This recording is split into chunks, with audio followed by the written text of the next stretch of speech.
Hello friends, Pastor Amy here from Southgate United Methodist Church.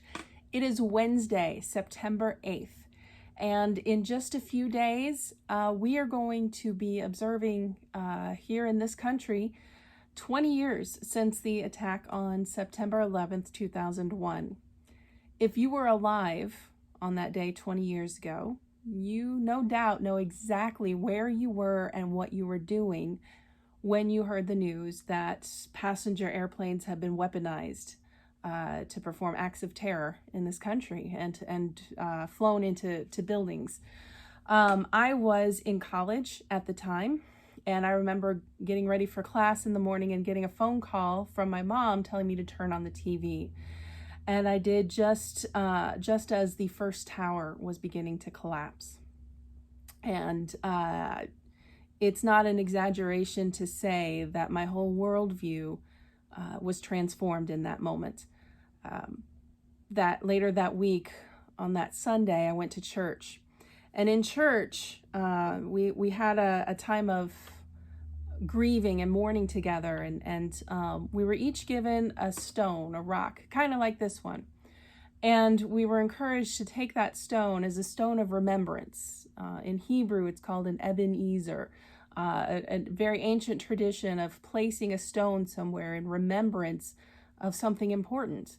When the Hebrew people crossed the Jordan River into the Promised Land, they each tribe took a stone and stacked them up at that place in remembrance of what God had done for them. And so as a church, we were each given a stone and told to place it in the place where we were in our homes when we first heard about the attacks, or put it someplace that we could use when we wanted to remember. And so for me, I was by the window, and so I kept it by the window in my dorm room.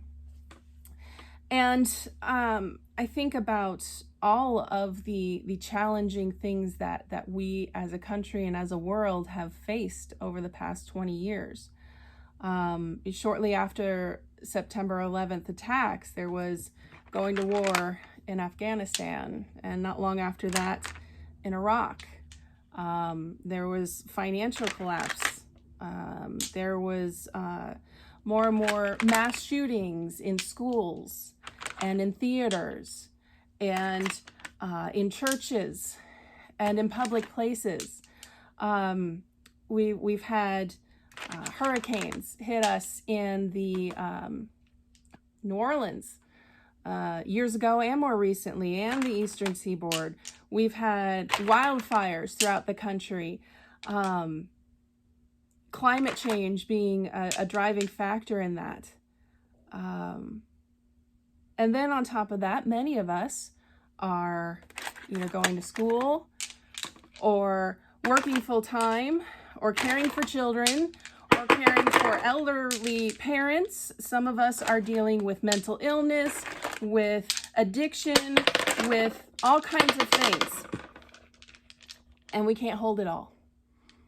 You know, this Sunday in church, we're talking about half-truths. And the half-truth we're talking about is God won't give you more than you can handle.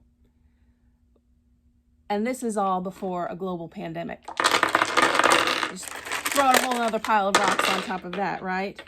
God, this is a lot to handle. The saying, God won't give you more than you can handle, is not entirely true. Because for one, it implies that God caused all of this and not something else. But it also implies that we are alone and that we have to handle all this, and that also is not true. The burdens that we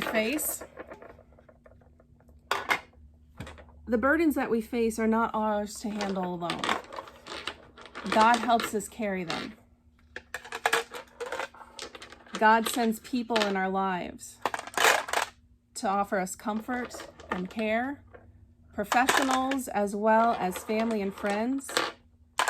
And then God also takes those burdens that we are bearing that are not ours to bear, and God handles those. God is ready to help us and is active in this world, even though it seems like everything's falling apart. God is still with us. And as we gather together this next Sunday, we will talk about that phrase, God won't give you more than you can handle. We'll talk about the truth of it and the not so true of it. And we will lift our voices together in worship to God and remember the past 20 years and look forward, hopefully with greater hope and optimism for the next 20 years. Friends, thank you for being part of my life and for being in ministry together. Remember that God loves you, so do I, and I'll see you Sunday. Take care.